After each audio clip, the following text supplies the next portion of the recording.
Well, up to 4 games ago, I genuinely thought we were returning with a chance at the playoffs, as it is a couple of slip ups have just put paid to that idea, but it doesn't make this one any less exciting. In the National League, we'll be visiting a side who have had talk of a tycoon takeover in the media. But first, it's an FA Trophy quarter final. We're 2 games from Wembley.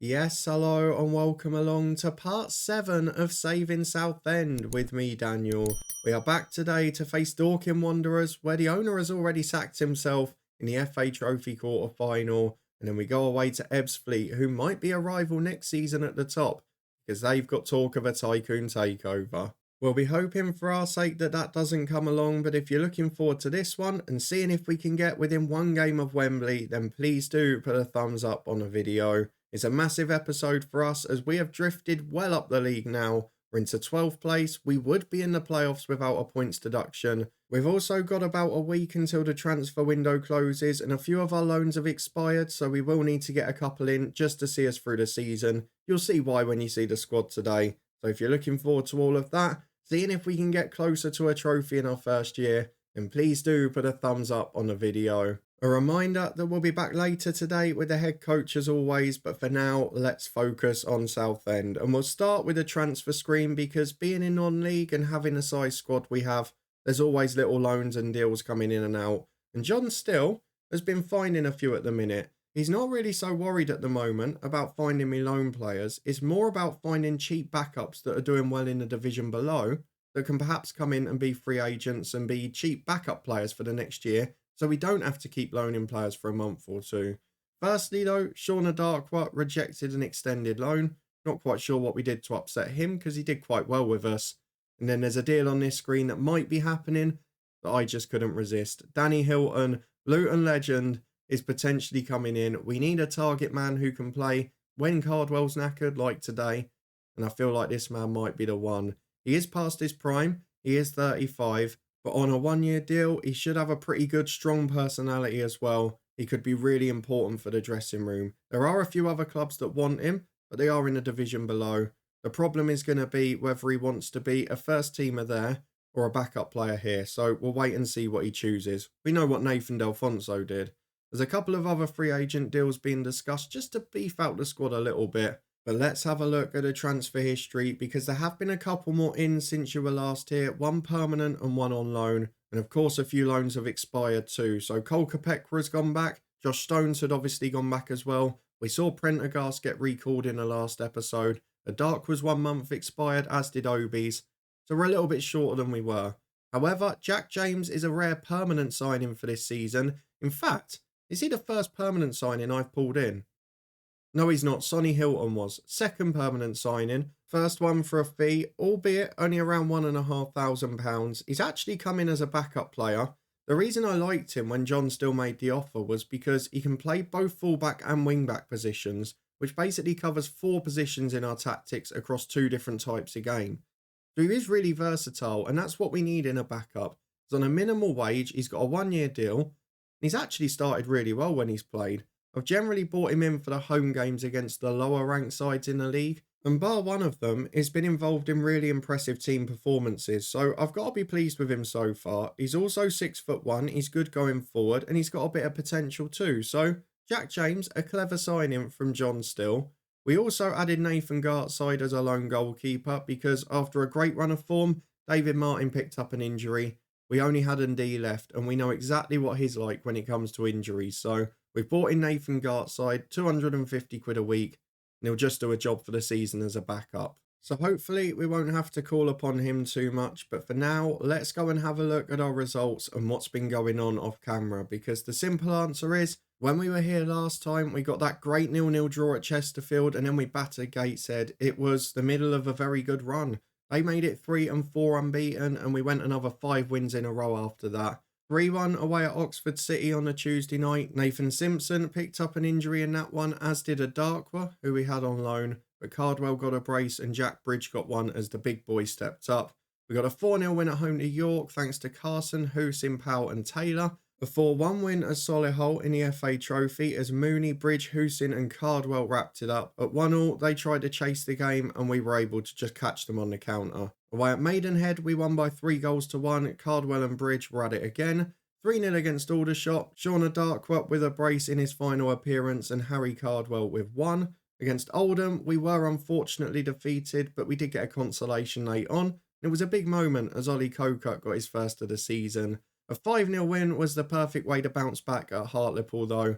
2 for Callum Powell and a hat-trick for Harry Cardwell. It was back to disappointment on the Saturday though, as we were FM'd by lowly Dagenham and Redbridge. They won 1-0 in a game we dominated, nearly 10,000 fans in as well. But unfortunately, it just went wrong for us. But we bounced back against Dorking in midweek. The same opponents we've got today. They got an early red card in that one, and Cardwell and Bridge took advantage. Albeit, Cardwell did have to come on quite early. I'd rested him, but somebody else picked up an injury. He came on and won the game though. It does mean he's a little tired for today. We've got nearly 2 weeks off, so I'm not quite as worried about fatigue this time. But let's go and have a look at the dynamic screen, because there is one little problem here. And because all of the loans have now expired, Jack Bridge is a bit worried about the squad depth here. Now, I know a few of you have mentioned this when we've been chatting on Discord or in streams, but I do feel that this is justified, because if you have a look at the squad for today, we have got the bare 16 plus 2 injured defensive players, and we don't actually have any spare strikers. It's just Cardwell and Mooney. So we are going to try and bring one in. Hopefully Danny Hilton will be that man, and that should sort of calm the noise down for now, and the more permanent ones we can get in, the longer we can go without the issue reoccurring. For now though, let's go and get into an FA Trophy quarter-final. We know we can beat the opposition because we did it in midweek, but we have got some problems with fatigue. Let me show you what I mean. I was tempted to play the 4-4-2 because we did it in midweek at home to them. They play the same tactic and we really played them off the park. But away from home, this has been the one and it works really well. So we're going to try and dominate their front two with our 3 centre-halves, and we're going to try and push their fullbacks and their wingers back by attacking them out wide. This is the team we've got. Both Cardwell and Harry Taylor are a bit tired. Kopekwa has just gone back to his parent club. His loan expired after the last game, but what a job he did for us again. And of course, Dan Mooney is back on the bench, but he was the man who went off injured early in midweek, so he's not fully fit either. There is nobody else fit and available bar the 16 that are playing, so this is the team and squad we've gone for. We've got Ndee in goal. Hopefully he can do 90, but we have got a sub-keeper today. Taylor, Lomas and Kensdale the back three. Kensdale gradually getting back to fitness after 3 months out. Gus Scott Morris and Matthew Carson the wing backs, with Hoosin and Titchmarsh in the middle. They're the wrong way round there. And then going forward, we've got Sonny Hilton and Jack Bridge off Harry Cardwell up front. Not sure what I'm going to do if Danny Hilton joins and plays alongside Sonny Hilton. We'll find a way to deal with that if it happens. On the bench, we've got Powell, Coker and Cabongolo who are fit, and Dan Mooney who we can throw on if we're desperate. Let's go and get into it. The FA Trophy quarter-final. I'd love to win this competition, and I'd love to go all the way to Wembley. It's a day that I go and watch every year as a fan, non-league finals date with the FA Vars and the FA Trophy final. Hopefully, we can be taking part in it as a manager. Let's go and get into it. It's Dorking v Southend. They have got, as I mentioned, their caretaker manager at the minute. The owner, Mark White, has sacked himself, but they've got 7 players in for today's game. They rested people in midweek. And to be fair, the likes of Aaron Cole and that used to be very good players here. Matt Briggs is a quality player. They've got good operators, but they've rotated a little. And I'm hoping that we'll be able to win again. They've gone for fresh legs. We've gone for the fatigue superstars. Which one's going to come out on top? Into the first half we go. Well, in the opening exchanges, it seems to be Southend on top, and we're back with a corner after 3 minutes. Good ball from Bridge to the back post. Found the target in Harry Cardwell. He could only put it straight to the keeper's hands, though that kick's not the biggest, and it's well dealt with. Bridge with a good touch from Kensdale's header. Cuts inside, goes for the shot. Laycock deals with it second time, but he kept it out the net, which is the main thing. Really good start here from Southend. We've had a couple of games like this recently, particularly that one at home to Dagenham, where we just pasted them but couldn't score. And it was another one of those games where Cardwell was tired, which is why I was hoping someone like Hilton might be in by today. But it's not to be, and now we've got our first bit of defending to do. As Dorking keep the ball on halfway, we're pressing them high and we forced the long ball. We've not dealt with it well. Kensdale's beaten, and indeed, to be fair to him, he's not been as calm in the goal between the sticks as Dave Martin, which you wouldn't expect. He's half his age, but He's still producing some good performances, and we're still competitive, which is the main thing. We're comfortably safe. To be honest, we've completed our objective for the first year. We can start preparing for next season already. We can relax and enjoy the rest of this year.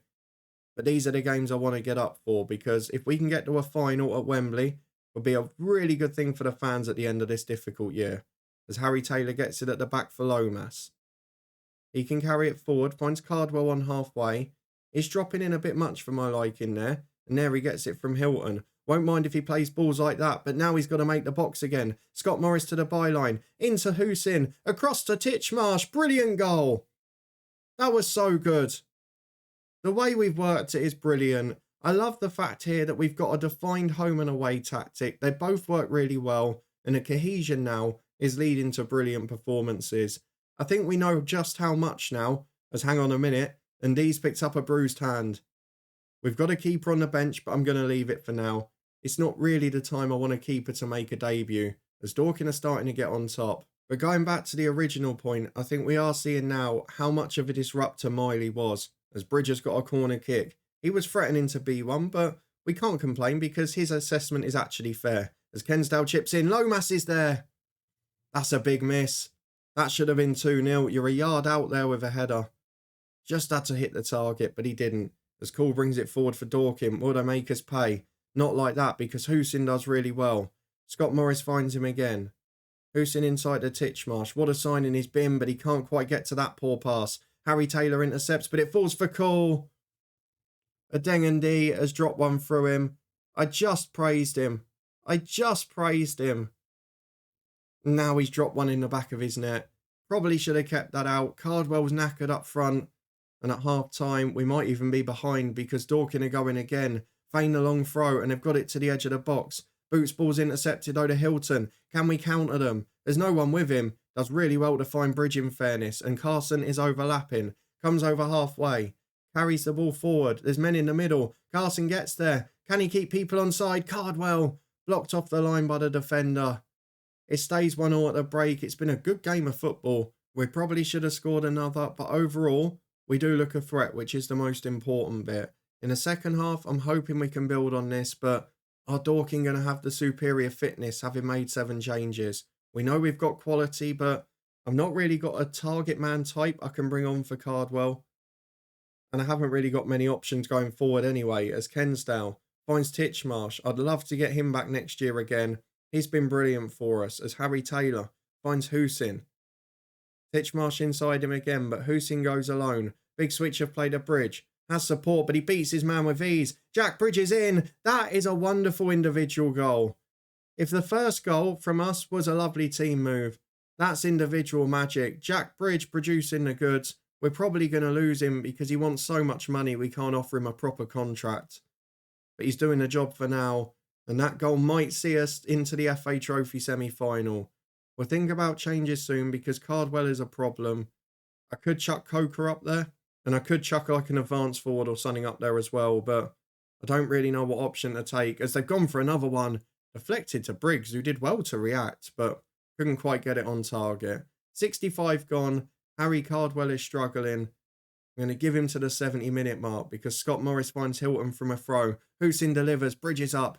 Headed away as far as Titchmarsh, who finds Carson. First shot's blocked, as is the second. And it's out for a throw to Southend. Brilliant display this. It's a really enjoyable game to watch. And the match engine, it does help that this year. Apologies for the stuttering voice, which has still not recovered from Forest away on Saturday. But for now, we have got to look for changes. My options are Ollie Coker, who is okay. He can run in behind. He can do the lot. Or a half-fit Dan Mooney. And I think I'm opting towards that. He's 5'11", so he should be able to do the role. I'm going to go for Dan Mooney up front, but as an advance forward. I'm also going to go for Sonny Hilton off, who's not had a great game. Has had injuries himself as well. He'll be replaced by Callum Powell. And then the last one, I think I'm going to save it 5, but it'll either be Titchmarsh or Harry Taylor. We've got a sub for both of them, but I don't think Hawangolo has played since our first FA Trophy game. And it might not be the occasion for it, although almost from the long throw again.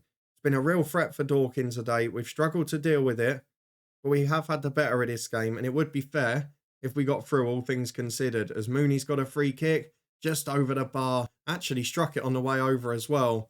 Dipped at the last minute, but not enough. And with 8 to go, we're seeing another one there. I'm going to make my final change. We're going to replace Harry Titchmarsh with Ollie Coker, who is nowhere near as good, but is a lot fitter at the minute. And just having those fresh legs in the middle, where we are playing 2-on-2, it should make a difference for us late on. We've got 5 minutes remaining, and if we need to, we'll get the time wasting on. As Jack Bridge has got the corner kick, it's an in-swinger. He's taking his time, good game management, I like that. Bridge to the back post, Lomas is up, doesn't win it. It's away as far as the edge of the box to Coker. Shots blocked out to Bridge on the left, free in the middle, Boot clears it away. Oh, Dorking are going to counter. They've got it on the right, there's options in the middle, we risk getting overrun. It's good pressing though to force them back, and eventually it's wide out to Bowerman. He goes down the left to Barnett, now they're in, this is problematic. Cross the box, it's 2-2. We've run out of steam again. These 3 game weeks are problematic. They've had an attacking threat all day. I was about to get the time wasting on. I had the mug ready and everything, look. But it's not happening. Although we've got a corner with Mooney. It might still be on. Up to the back post, the keeper claims it. Not what we were hoping for in that situation. Laycock drops it down. Big kick downfield. But we're going to get there, are we? No. Everyone leaves it. Goes all the way through to Ndee. This is going to be a very tricky stoppage time, because they look the fresher of the 2 teams. As though Harry Taylor, can we just find one more bit of quality? Scott Morris down the right to Powder sub. He is fresh. Gets to the byline. Ball into Mooney. Great deflection again. Harry Taylor back in. Nobody's there. Are we going to extra time or pens? Straight to pens. Right. Now we've got a problem because Harry Cardwell's not on. He's the best penalty taker at the club. We have still got some decent ones, and we have won a shootout in this competition already. I would have been happier if he was still here. Kensdale will be on number 5. That is my worry. Look at Ndee. He's the 8th best penalty taker. I'm going to put Coker ahead of Harry Taylor because he looks motivated. I'm going to put Scott Morris ahead of Carson because his finishing's appalling. And otherwise, I'm just going to leave it like that. Hopefully, we don't get the penalty 5. Fingers crossed the first 4 do their job. It's a shootout for the first time on camera this year, as Briggs is going to take the first one for Dorking. He steps up right-footed, and Ndee can't quite get there. He went the right way, it almost went under him. Now it's Callum Powell, one of those who I'm just signing down to a new deal at the moment. Don't ruin it. Down the middle, Laycock went wide, couldn't recover. It's 1 apiece, perfect penalty so far. Aaron Cole, the man we highlighted pre-match from Dorking. No fault there, perfect penalty in the corner, and Ndee has no chance as Jack Bridge steps up. Brilliant individual goal to get us to this stage. What will he do with his spot kick? Sends the keeper the wrong way. The last shootout I did, I think they only scored 1, the visitors, and it was like 3-1 after 5 each. Here it looks fantastic, everyone's scoring. That one's a powerful one down the middle, and Ndee beaten by the sheer power of it. And Noor Hussein will step up, the Afghan international, versus Laycock in goal. Hussein into the corner. Another good one. 3 apiece already. Who's going to be up next for them? Pybus versus Ndee. Can Andeng Ndee become a hero? He's got a bruised hand. We'll hurt it more. He does. He holds it. Almost tried to chip it to the corner. A bit of a weird one. But Andeng Ndee makes the save. And it's advantage Southend as Dan Mooney steps up. Good goals all season. And a very good penalty there. Now, if we can stop this one going in, we don't have to rely on our centre-half to score one. That would be the preferred situation here. Will they miss? Will Andeng Ndee do something special? Or are we going to force Kensdale to take one? Dorking have to score. If not, we're in the semi-final. It's the man who equalised, isn't it? It's a great penalty. Absolutely rifled into the roof of the net. And now it is going to be Ollie Kensdale. Out injured for 3 months, he's been back a couple of games. He's just done 90 minutes for only about the 2nd time. And now he's got the chance. He is the other man that we've offered a new contract to. This probably isn't what he signed up for. He's taken the 5th penalty to send us through. Of course it is. Straight at the goalkeeper. And now we're in sudden death. Boot steps up. Ndee, I need your heroics again, son. It's a great penalty into the top corner. That's going to be it, isn't it? You don't recover from that moment to win it. Gus Scott Morris is the right back. We're on defenders who can't take penalties now. I can only see this ending one way. We had our chance and we've blown it. Scott Morris v Laycock. He has to score. Going second in these situations is horrible. And Laycock has given him at least a life there because that was a poor pen. And it almost went through him. Beadle V&D.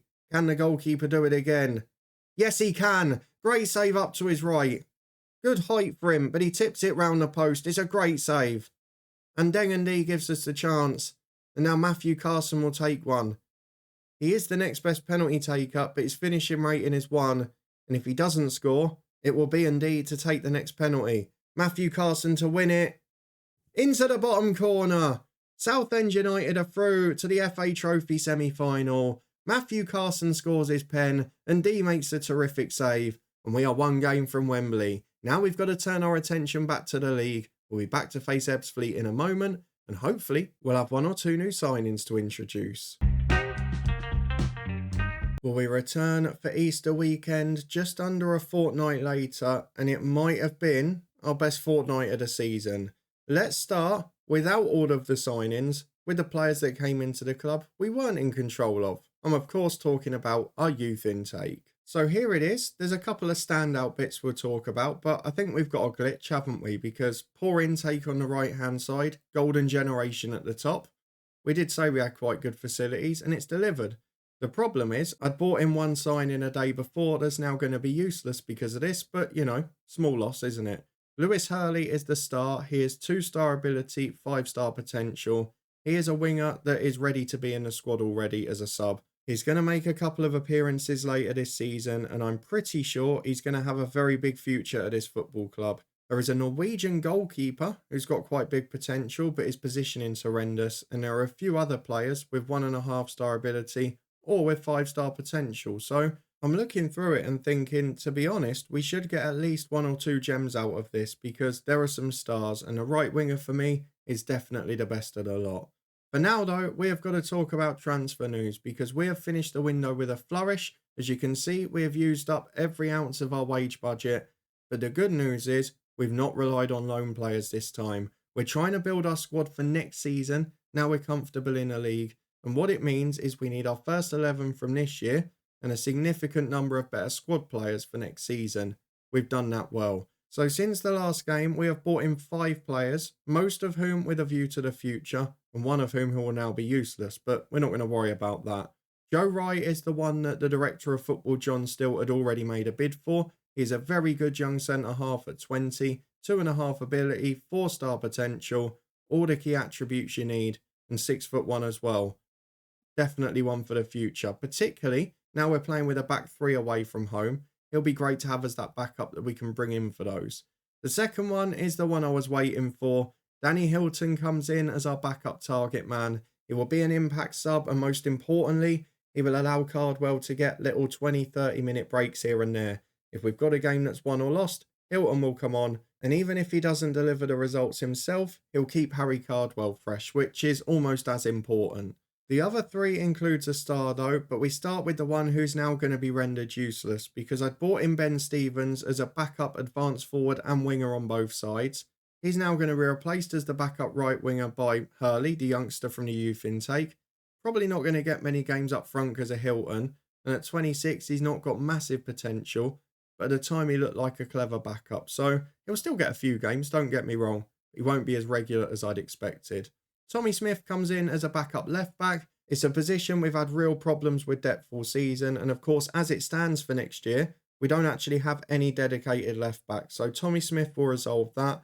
He's only 22, he's been at Needham Market, 2 divisions below, and he's actually pretty good again, so with the right development, with the right mentoring, with a bit of game time, you never know what we might get from him. Very impressed with John Still, who signed that one as well. But my work was finding Jack Earing in the scout reports. A 4-star ability, midfielder and number 10. Can play holding role, can play centre mid, and is naturally left-sided. He is basically my replacement for both Cavan Miley and for if we don't get Titchmarsh back, because as a fairly professional personality, he adds a bit of strength to the squad there. The only slight worry is to sign him, we had to offer him a fairly low release clause, so if he does really well, I could easily see a League 1 or a League 2 club paying 175k, but that would be a great sum for us, to be fair. With those done though, Let's go and get through to the Ebbsfleet game, and for the first time in a while, I've got squad decisions to make. Let's go and get our team picked. We'll be back in a minute to run through it. Well, I'm sure you know what's going to happen now, but I am going to take the risk of no sub-goalkeeper today, and we'll see if it pays off. We've got 3 debutants or potential debutants on the bench. They are the only ones fit, bizarrely, as Joe Rye, who would have been a sub, is not, and the same applies to Stevens too. But we have got Danny Hilton, Tommy Smith and Jack Ayring all on the bench today, with Sonny Hilton and of course the returning Dan Mooney there too. For the 11 though, we're keeping it simple. 10 of the same 11 that beat Dorking, and Callum Powell, who made an impact off the bench, on there as well. So let's go and get into it away at Ebbsfleet and hope that we can keep up our good form. Well, here are the lineups, and there are some experienced names in this Ebbsfleet team. We've got Miles Kenlock at left back, Jordan Ibe, the biggest name on the right wing, Jaden Luca, a young player on loan from Luton, and Chris Solly, the former man from Charlton, on the bench. Alan Julian, the old goalkeeper from Stevenage many years ago as well. Let's go and get through though. Not really the reaction I was hoping for in the dressing room. We're through to the first half against Ebbsfleet. We're in good form. Can we continue it? They're going to be buoyed by the fact, of course, that they might have a takeover. It'll be all the talk in the media and on the terraces, but we're the ones on the front for early doors as Kensdale finds Titchmarsh. He cuts in from the left. Deflected shot. I thought he deflected off Cardwell and he was going to be awarded the goal, but it must have taken a nick off a defender. It was going on target in fairness, so it's his goal. But proof nonetheless that it's always worth having a go, as Ebbsfleet have the corner out to the edge. Bridge nicks it. He reads it well. Doing that far better at the minute. Now he counters. No one can stop him. And he gets past halfway. Releases Powell ahead of him. Cardwell's making a run in the middle, as is Hussein in support. He goes left to Carson, who's played really well since coming in. We've not missed Ralph much, which is a very big statement, as it's another awful mistake from Ebbsfleet at the back. And it's almost as awful a finish from Jack Bridge. 6 yards out, given a ball one-on-one. To not hit the target is criminal. Carson puts a corner in. We might not pay for it, but that is a huge miss as Lomas gets the ball. Penalty given. Very soft-looking penalty that. The other good news with Danny Hilton as well is he's a good penalty taker. So when Cardwell goes off, we won't notice. But he's got the chance to make it too, and he does just that. 38, I think, for the season now. What a remarkable campaign. And now we're actually going to be able to give him a little bit of rest. Imagine how good he's going to be. Because we've got another corner kick with Matthew Carson. Left-footed in-swinger to the back post. Kensdale's up. Headed away as far as Powell. He beats his man and can put the cross in. It's a good one towards Cardwell as well. 3-0. I think what we're starting to see now is that next season we're going to be a big threat. If we can make sure that Miley doesn't stay at this football club, if we can make sure that we build maybe 2 or 3 bits of magic around this core. I mean, if you look in a team now, to be fair, Titchmarsh is the only lone player. The rest of it is all our players. They're all tied down for next year, bar Bridge. Things are looking positive for the future. As away comes Ebbsfleet with the ball to Tolu Yedza. He's another good player as well in non-league. Carries it down the left-hand side. While they might have a tycoon takeover on the way, there's still a threat of relegation for the minute. And misses like that are not going to help. Over the bar it goes. We stay at 3-0.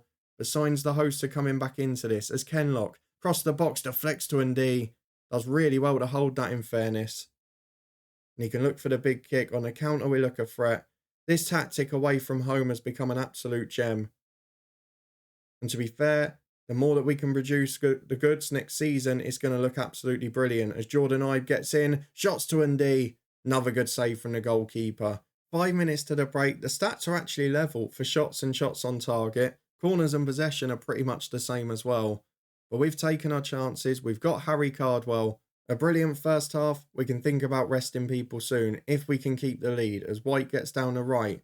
Ebbsfleet still pushing here. They're starting as they finish the first half. Bingham's up. The header's okay. And it's just over the crossbar. And Dee was worried for a moment. And this time it's a Southend throw, but we're right back down by our own corner flag and we've given the ball away on the edge of the box. That's poor. That is a really poor goal. And in Lomas, it's someone who's been brilliant since he's come back. He's improving really quickly off the pitch. You can see there, he is a proper good defender at this level now. He's made a big mistake on that occasion. We're going to look at subs in a moment because there are some tired legs. We'll have a game on Easter Monday as well. And I don't want people to be unavailable. So we are going to go for Jack Bridge getting a rest. He'll be replaced by Dan Mooney. We'll go for Cardwell off for Danny Hilton, who will make his debut. And Noor Hussein will come off for Jack Earing, who will also make his debut too. We've got 20 minutes to go. We're 3-1 up. Let's hope we can hold on to it, because despite the fact the first half an hour was great, it's not been particularly comfortable since, as Kensdale's got a free kick to Earing. He should add real quality in this midfield. Big ball up towards Powell is headed away, but only as far as Scott Morris, who finds Powell. Scott Morris again to Titchmarsh, and Hilton. Can he start with a bang? That's what Danny Hilton does. That's why we signed him, and that's why he's a Luton legend. We give a rest to Harry Cardwell, and Danny Hilton does that. 4-1 Southend United. Mooney's picked up a knock again. I'm going to take him off. We'll play with 10 for 5 minutes. I don't want to risk worse injury. But what a start for Danny Hilton. That is a dream signing for us. And Solly will put the corner kick in for Ebbsfleet. Up goes Wakely. Good save, and D. He's had a good game back there. 6.7 is harsh. Solly with the ball across. Scott Morris clears.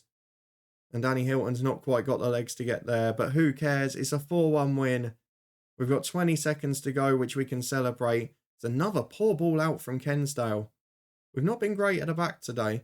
As O'Neill gets in down the right. Deflected shot. Great save, and D again. He's gone into the sevens, which he deserves. But today's story is the strikers. Harry Cardwell with a brace. Danny Hilton with a debut goal. And Ebbsfleet missing yet another chance. What a win. What a result. Let's have a look at the table. Well, here is how it looks. There's 4 games to go for most, 5 for us. But our game in hand is away at top of the table, Woking. I mean, technically we've got a chance, but I think it's unlikely. What a start, though, that has been. Danny Hilton rolling back the years. Dan Mooney has picked up another knock, but he should be okay. Maybe not for Monday, but for next Saturday. And the best news of it all is we have drawn lower league opposition in the FA Trophy semi-final. We are at home to National League Southside Dartford. Chesterfield are away to National League Northside Peterborough Sports, who I still hate from last year's head coach. But everything suggests it's going to be a Southend v Chesterfield final. And providing there's no drama at the end of the league season, where we've got a very difficult run in, and that we get through Dartford as expected, we will be back for our final game of the season, which should be an FA Trophy final against Chesterfield. If not, if we go out in the semis, we'll come back for the Rochdale game. We'll also put our season review in and our plans for next season. If you're looking forward to that and you did enjoy this one with transfers galore, a brilliant penalty victory, and of course a thumping in the league, then please do put a thumbs up on the video. Let me know down in the comments what you thought of the signings and what you thought of Danny Hilton's debut. And if you haven't already, subscribe and turn that notification bell on for 2 videos every day throughout the beta, and then daily FM24 content all year. You can follow all the other playlists, including the head coach, up in the eye above. There's also links there to the Twitch channel and a football podcast too. But thank you very much for watching and being involved as always. I'll see you back here next time, hopefully at Wembley Stadium for non-league finals day.